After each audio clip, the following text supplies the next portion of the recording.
जय जगन्नाथ, जय पंचसखा, सत्य मालिका का और एक नया अध्याय को सबको प्रणाम और स्वागत। हम बार बार वर्णन किए प्रभु माधव जी का बारे में, जो कल की महामंत्र को स्थापन किए थे, जो माधव नाम एकाक्षर मंत्र को उत्पन्न किए थे, वो है माधव। आप सब बोलेंगे ये बार बार अच्युतानंद का तेरा जन्म का बारे में क्यों बोलते हैं?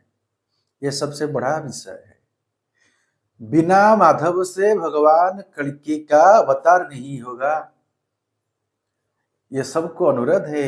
आप विनम्रता के साथ, बहुत गूढ़ तत्व है, आज तक ये तत्व को कोई समझे नहीं, इसलिए हम बार बार बताते हैं, क्योंकि ये सारे संसार का लोग, सारे भक्त लोग ये जानना जरूरी है। एक गुरु का बिना हम भगवती प्राप्ति नहीं कर सकते हैं। ये जगत के उद्धार करने वाला महापुरुष श्री गुरु माधव थे, जो अच्युतानंद थे। उनका बिना भगवान कल्कि को हम प्राप्त कर सकते हैं, परंतु पूर्ण रूप में भगवान कल्कि को प्राप्त नहीं कर सकते हैं। हमारा जीवन का जो मार्ग है, यह मार्ग अधूरा रह जाएगा। तो ये गुरु माधव अब शिष्य नहीं बन पाए, परंतु उनका मार्ग से अगले अनंत युग चलेगा। उनका धारा से, उनका नीति नियम से ये सत्य सनातन धर्म का प्रतिष्ठा होगा। यह है सत्य सत्य सत्य। हम उनको यदि ठीक से पहचान नहीं पाएंगे तो भगवान कल्कि को बिल्कुल नहीं पहचान पाएंगे। हम दर्शन कर सकते हैं भगवान कल्कि देव को, परंतु उनका जो गूढ़ तत्व है, इसको हम पहचान नहीं पाएंगे पूर्ण रूप में। तो आज विचार करेंगे। पिछले अध्याय में हम वर्णन किए थे एकाक्षर तत्व का बारे में। आज विचार करेंगे महापुरुष अच्युतानंद, उनका जो ग्रंथ है पटामराण, इसमें लिखे 16 अच्युत्य होंगे। कब होंगे? जब कलियुग का अंत होगा, जब कल्कि देव धरावतरण करेंगे, उनका पहले 16 लोग अपने आप को अच्युतानंद घोषित करेंगे। हम पिछला एक एपिसोड में बोलते थे कि 12 अच्युत्य होंगे और रामदास को बताए थे, परंतु ये ग्रंथ में बोलते हैं 16 अच्युत्य होंगे। ये 16 अच्युत कलियुग का अंत का समय में, यानी भगवान कल्कि जन्म होने का पहले से होगा, क्योंकि सब लोग इतस्तत होंगे, भ्रमित होंगे। तो इसलिए फिर महापुरुष बारंगों को बताते हैं, ये 5 तो मैं चिन्ह दूंगा, संकेत दूंगा, इसी संकेत में तुम अच्युतानंद को पहचान सकते हो। तो महापुरुष क्या बोलते हैं पटामराण ग्रंथ में? 16 अच्युत्य उत्पत्ति होइबे, कारे न भूली तू जीवु, पंचगोटी चिन्ह दिली मु तो तेरे, ताकू तू ही चाही थी। सुंदर भाव में महापुरुष बोलते हैं, प्रिय शिष्य बारंग को बताते हैं, कलियुग का अंत का समय 16 अच्युत्य होंगे। और इसी समय क्या होगा? हम अच्युत के बारे में क्यों बोलते हैं? बहुत लोग कल्कि को अच्युत बोलते हैं, अच्युत को कल्कि बोलते हैं। तो ये चीज से हम कैसे पहचानेंगे? कोई कल्कि भगवान को बोलते हैं ये भक्त है, कोई बोलता है ये महापुरुष है, कोई महापुरुष को बोलता है ये कल्कि है। तो बहुत सारा कंट्रोवर्सी होता है। इस कंट्रोवर्सी से दूर करने के लिए ये मालिका का तत्व को हम प्रदान करते हैं, क्योंकि महापुरुष बोले इस 5 चिन्ह को जब देखेगा तभी तो विश्वास करेगा कि कौन महापुरुष अच्युतानंद है। द्वितीय प्रकाश होई बारंग, मने रखी थी भूपुआ, नव भुजा देवी गृह बाहरी वे, आद्य मने रखी था। यदि ये 5 चिन्ह को तुम देखोगे, उसके बाद महापुरुष जी का परिप्रकाश होगा। ये महापुरुष सुंदर भाव में बोलते हैं। तो ये प्रथम लक्षण क्या है? नव भुजा देवी गृह बाहरी वे, आद्य मने रखी था। इसका मतलब वही है, नव भुजा देवी जो दुर्गा मूर्ति, उनका गृह से निकलेगा, मिट्टी का अंदर से निकलेगा, ऊपर आ जाएगा। और जब भगवान माधव जी जन्म हुए थे तभी उनका गृह से बहादुरपुर का पास में नजदीक में उनका गांव है, जो जन्म का गांव। इसी गांव से अपना गृह से एक पत्थर का मूर्ति, ब्लैक स्टोन, ये पत्थर का मूर्ति उनका गृह से निकलता था। तो ये कितना गूढ़ तत्व को महापुरुष 600 साल पहले लिखे थे, और ये घटना 1924 में हुआ। जब 1924 में महापुरुष की जन्म हुआ तभी इस घटना देखने के लिए मिले।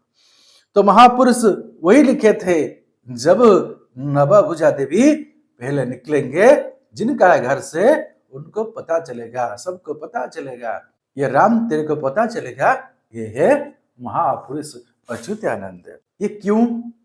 ये दुर्गा और ये माधव, उनका लीला क्या है? अभिराम परमहंस लिखे, दुर्गा माधवंक लीला देखिबाकू आखर हेलानी बेला, कहे अभिराम काल कधम छपने छरिब खेल, दुष्टंकु नासिबा संथंकु पालिबा एते कथा विचारिबा, जाजनग्रे सर्वे एकत्र होइबा बसी वसुधर्मा सभा।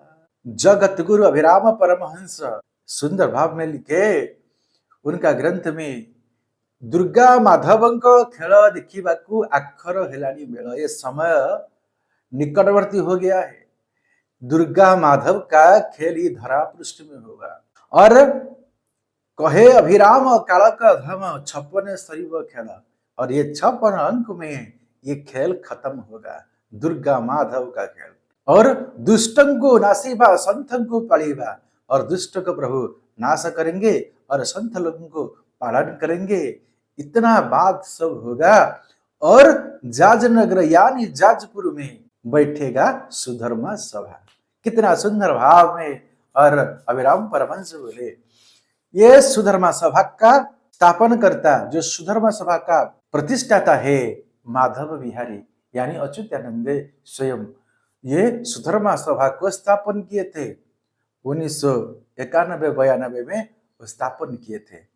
जिस सुधर्मा सभा का बारे में महापुरुष पंचसखा ने बार बार लिखे हैं, वही माधव सुधर्मा महासंघ को स्थापन किए हैं। और भगवान कल की सुधर्मा सभा को बैठाएंगे, कहाँ बैठाएंगे? जाजपुर में बैठाएंगे। पवित्र उड़ीसा का जाजपुर जिला में एक स्थान है, वहीं पर सुधर्मा सभा होगा।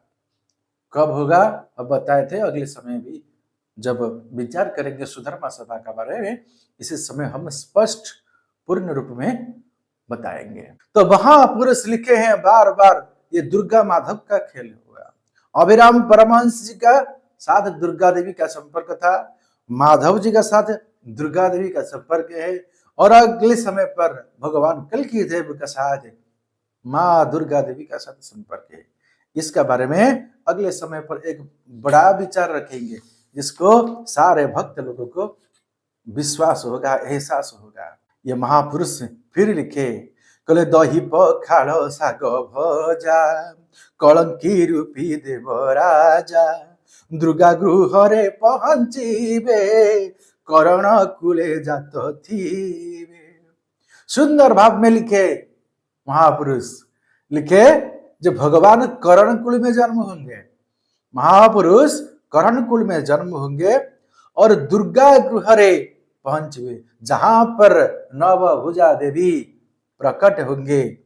इनको जगन्नाथ दास ने अपना कड़ी कल्प में लिखे, जो दुर्गा गृहरे प्रवेश वे और करण कुले जात थी। महापुरुष का अंतिम जन्म करण कुल में होगा, और ये दुर्गा जहां पर प्रकट हुए थे, इनका घर पर जन्म होंगे। दही पखाल साग भजा, ये साग भाजी और दही पखाल आप जानते हैं उड़ीसा का बहुत अच्छा खाद्य है दही पखाल। भगवान श्री कृष्ण घी पखाल खा रहे थे, और माधव का प्रिय और भगवान कल्की देव का भी प्रिय है ये दही पखाल। और महापुरुष लिखे, कलंकी रूपी देव राजा, वही कलंकी हो गए जो अच्युतानंद का 13 जन्म में माधवानंद आए हैं, वही कलकी होंगे, जिनका बारे में महापुरुष लिखे शेष कली लीला भाव तो आगे बुझाई, कहीं भी सर्व कहीं फूललो, कल्कि रूप धरिबे माधव कहीं फूललो। पवित्र अच्युतानंद का और एक अवतार था हरिदास। छतिया में निवास करते हैं हरिदास महाराज, और उन्होंने अपना ग्रंथ बड़ी में लिखे, ये शेष कली लीला भाव, ये अंतिम कली का समय पे माधव जन्म होंगे और ये माधव कल के रूप को धारण करेंगे।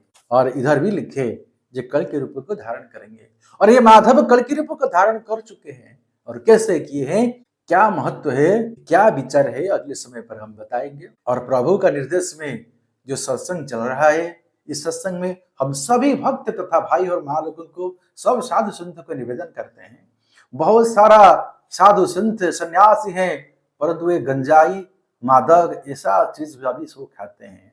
हम विनम्रता के साथ अनुरोध करते हैं, माछ मछली अंडा ये सब छोड़ दीजिए।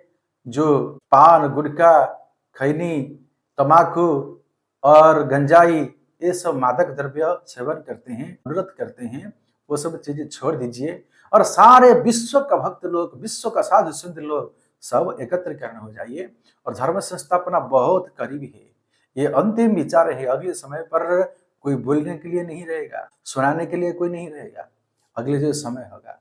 और ये माधव एकाक्षर मंत्र को निरंतर भजन कीजिए। और कल की महामंत्र राम हरे कृष्ण हरे राम, हरे कृष्ण हरे राम, हरे कृष्ण हरे अनंत माधव हरे, इस महामंत्र को भी जप कीजिए। आज के लिए सत्संग को वहीं पर विराम देते हैं। जय जगन्नाथ, जय पंचसखा, जय श्री माधव, जय श्री माधव, जय श्री माधव।